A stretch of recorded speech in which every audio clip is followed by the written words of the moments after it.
আসসালামু আলাইকুম। আজ আমি আপনাদের জন্য নিয়ে এসেছি মাত্র 2 কাপ ময়দা দিয়ে তৈরি অসাধারণ নরম ও তুলতুলে তুর্কিশ স্টাইলের রুটির রেসিপি।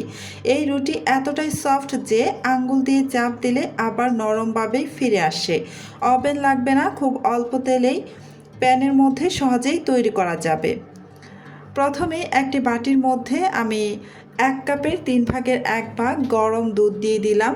এবার এর মধ্যে 2 চা চামচ পরিমাণ চিনি দিয়ে দিচ্ছি। এখন দিয়ে দিব 1 চা চামচ পরিমাণ ইস্ট। এবার চামচের সাহায্যে নাড়াচাড়া করে ভালো করে কিন্তু মিশিয়ে নিতে হবে।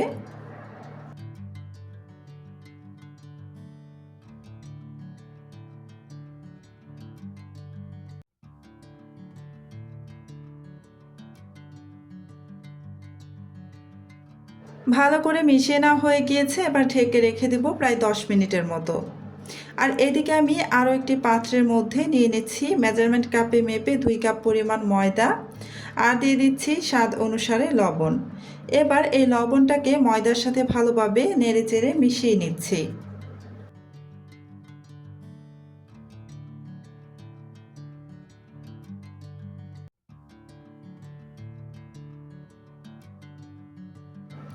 লবণটা ভালো করে ময়দার সাথে মিশিয়ে নেওয়া হয়ে গিয়েছে। আর এদিকে এই যে 10 মিনিট আমার হয়ে গিয়েছে, ইস্ট খুব ভালোভাবে কিন্তু এই যে দেখুন কতটা সুন্দরভাবে ফেনা ফেনা ভাব চলে এসেছে। এরকম যদি ফেনা ভাব চলে আসে তাহলে বুঝে নেবেন ইস্ট খুব ভালো আছে। এবার ইস্ট মিশ্রিত দুধের মধ্যে আমি এই 2 কাপ পরিমাণ ময়দা দিয়ে দিব। আমি যে লবণ মিক্স করে রেখেছিলাম ময়দাটা, 2 কাপ পরিমাণ ময়দা সম্পূর্ণটাই আমি এখানে ঢেলে নিচ্ছি।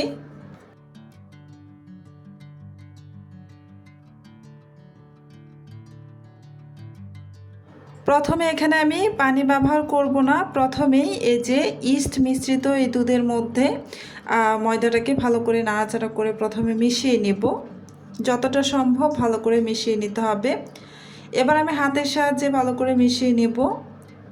আর এখন এতে অল্প অল্প গরম পানি দিয়ে একটা সফট ডো বানিয়ে নিব।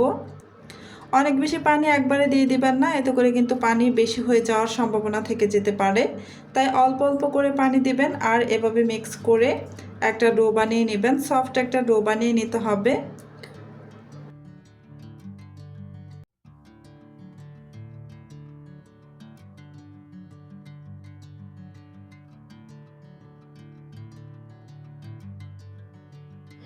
এই তো ডোটা কিন্তু আমার বানিয়ে নেওয়া হয়ে গিয়েছে। এবার এই ডোটাকে কিন্তু প্রায় 8 থেকে 10 মিনিটের মতো অনবরত এই যে এভাবে মথে নিতে হবে। তো এই পর্যন্ত যারা যারা আমার ভিডিওটা দেখতেছেন প্লিজ আমার ভিডিওতে একটা লাইক দিয়ে দিবেন। আর আমার চ্যানেলটি যদি আগে থেকেই সাবস্ক্রাইব করে দেওয়া না থাকে প্লিজ আমার চ্যানেলটি সাবস্ক্রাইব করে পাশে থাকা বেল আইকনটি অন করে রাখবেন। এতে করে যখন আমি নতুন নতুন রেসিপির ভিডিও আপলোড করব তখন সাথে সাথে আপনার ওখানে নোটিফিকেশন পৌঁছে যাবে। আর এই যে দেখুন ডোটা কিন্তু খুব ভালোভাবে আমি প্রায় 8 থেকে 10 মিনিটের মতো মথে নিয়েছি। এবার ঢেকে রেখে দেব প্রায় 1 ঘন্টার মতো। ফিরে আসছে 1 ঘন্টা পর।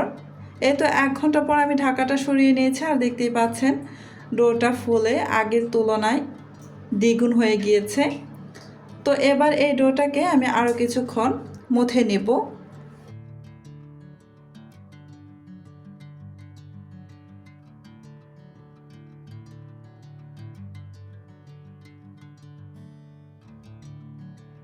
এবার এই ডোটাকে আমি একটি পিঁড়ির উপরে নিয়ে নিলাম আর একটু লম্বাটে একটা রোলের মতো বানিয়ে নিচ্ছি।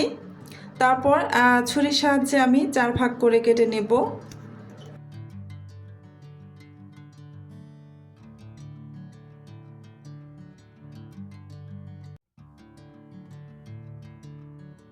প্রত্যেকটা লেচি আমি এই যে এরকম করে একটু গোল করে নিচ্ছি।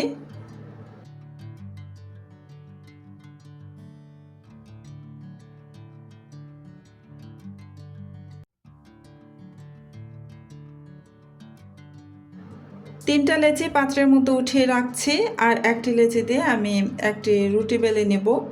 এই রুটিটা তুলনামূলক একটু মোটা হবে, খুব বেশি পাতলা করব না, একটু মোটা করে এই রুটিটা বেলে নেব।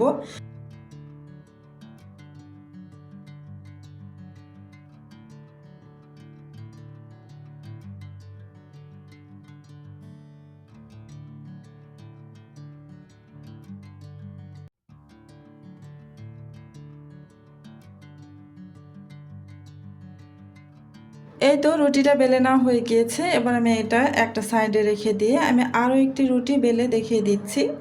এই রুটিটা বেলা একদমই সহজ, আর এটা খুবই সফট, খুব সহজেই রুটিটা বেলে নেওয়া যায়। আমি সামান্য একটু ময়দা ছিটিয়ে দিয়ে এই যে রুটিটা বেলে নিচ্ছি। আমি একটু কিন্তু রুটিটা মোটা করেই বেলছি। তো এই রুটিটা ভাজার পর কিন্তু অনেকটাই ফুলে উঠবে।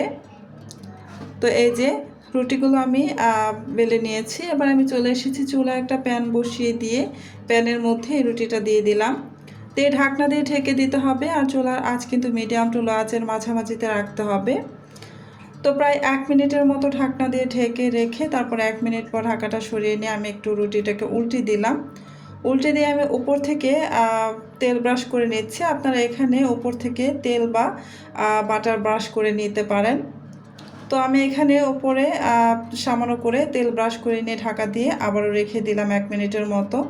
প্রায় 1 মিনিট পর আমি এই যে রুটিটাকে আবার উল্টে দিলাম। খুব সুন্দর কিন্তু একটা কালার চলে আসছে। আবার উপর থেকে আমি কিছুটা তেল ব্রাশ করে নিলাম। এভাবে উল্টে পাল্টে কিন্তু রুটিটাকে আমি সুন্দর একটা কালার আসা পর্যন্ত ভেজে নেব। আমি আবারও একটু ঢাকনা দিয়ে ঢেকে আমি আরও কিছুক্ষণ অপেক্ষা করব। ঢাকনা দিয়ে ঢেকে দিলে যেটা হবে, এই রুটিটা খুব সুন্দরভাবে ভেতর পর্যন্ত কুক হবে। তো একদম নরম তুলতুলে হবে। তো এপিট ওপিট করে খুব সুন্দরভাবে কিন্তু রুটিটা আমার ভাজা হয়ে গিয়েছে, সেঁকে নিয়েছি। এবার সেমভাবে আমি সবগুলো রুটি এভাবে সেঁকে নেব। আশা করি আজকের এই তুর্কিশ স্টাইলের নরম রুটির রেসিপিটি আপনাদের ভালো লেগেছে। যদি ভিডিওটি ভালো লাগে তাহলে একটি লাইক দিন, আপনার মতামত কমেন্টে জানান এবং ভিডিওটি বন্ধুদের সঙ্গে শেয়ার করুন। এমন আরও সহজ সুস্বাদু নতুন নতুন নাস্তা রেসিপি পেতে অবশ্যই আমাদের চ্যানেলটি সাবস্ক্রাইব করে পাশে থাকা বেল আইকনটি অন করে রাখুন।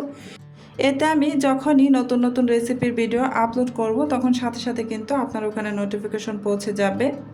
আর এই যে দেখুন, আমি আপনাদের একটি রুটি ছিঁড়ে দেখিয়ে দিলাম ভেতরে কতটা সফট হয়েছে।